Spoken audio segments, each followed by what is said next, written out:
இன்றே டவுன்லோட் செய்து உங்கள் ஃபேவரட் ஷோக்களை என்ஜாய் பண்ணுங்க.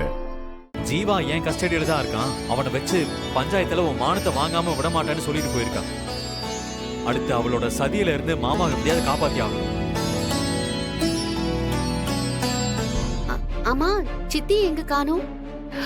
அவங்க அண்ணனை கைது பண்ணிட்டாங்கல்ல, அவரை ஜாமீன்ல எடுக்கிறதுக்காக அவங்க அப்பா அம்மாவை பாக்குறதுக்கு ஊருக்கு போயிருக்கா. பார்வதி இந்த ஒரு தடவை என் அண்ணனை விட்டுருன்னு உன் காலில் விழுந்து கெஞ்சினாலாமே, அத துளி கூட மதிக்காம போலீஸ் கிட்ட சொல்லி அவரை கைது பண்ணிட்டு போ சொன்னியா? உனக்கு என்னடி அவ்வளவு ஒரு அகங்காரம்? மனோகரால 10 பேர் ஹாஸ்பிட்டல்ல உயிருக்கு போராடிக்கிட்டு இருக்காங்க. அவங்க குடும்பமே கண்ணீரும் கம்பளையுமா அழுதுகிட்டு இருக்காங்க.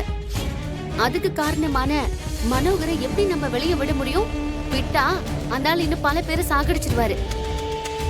அதனால அவருக்கு தண்டனை வாங்கி கொடுக்கணும் தான் சித்தி சொன்னதையும் கேட்காம அவரை கைது பண்ணிட்டு போங்கன்னு சொன்னோம். அப்போ சொந்த பந்தத்துக்கு மதிப்பில்ல, அப்படிதானே? அத்தை, என்ன பேசுறீங்க? சாக கிடக்கிறது யாரோ தானே. அதான் அந்த வலி உங்களுக்கும் புரியல, சித்திக்கும் புரியல. அண்ணன் மேல இருக்கிற பாசம் அவங்க கண்ணை மறைக்குது. இந்த விஷயத்துல உறவெல்லாம் பார்க்க முடியாது. தப்பு செஞ்சா தண்டனை கிடைச்சுதான் ஆகணும். மாயா, ஏய் பத்மா, ஏய், நீ வேணா பெரிய வக்கீலா இருக்கலாம், நீ ஒண்ணு நீதிபதி கிடையாது. எது சரி எது தவறுன்னு முடிவு பண்றது இந்த குடும்பம். இந்த குடும்பம் ஒத்துமையா இருக்கணும்னு தான் அண்ணன் போராடிட்டு இருக்காரு. நம்ம வீட்ல வாழ வந்த பொண்ணோட அண்ணனையே போலீஸ்ல புடிச்சு கொடுத்திருக்கானா நம்ம குடும்பம் சந்தோஷமாயிடுமா? அத்தை, ஊருக்கெல்லாம் நல்லது பண்ற உத்தமரையோ இல்ல மக்கள் சேவகனையோ நான் வீண் பழி சுமத்தி புடிச்சு குடுக்கல. கள்ளச்சாராயம் காய்ச்சினவனையும் கேடு கெட்டவனையும் தான் நான் போலீஸ்ல புடிச்சு கொடுத்திருக்கேன். அதோட விஷ சாராயத்தை காய்ச்சி பல பேரை சாகடிக்க பார்த்தான்.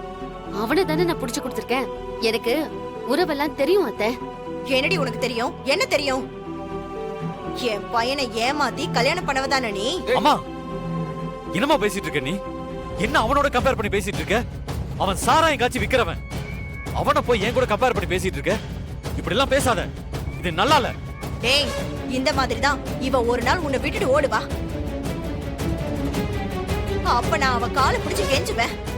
பார்வதிக்கு வந்த நிலைமை தான் அப்ப எனக்கு வரும். அத நல்லா புரிஞ்சுக்கோ. பத்மா,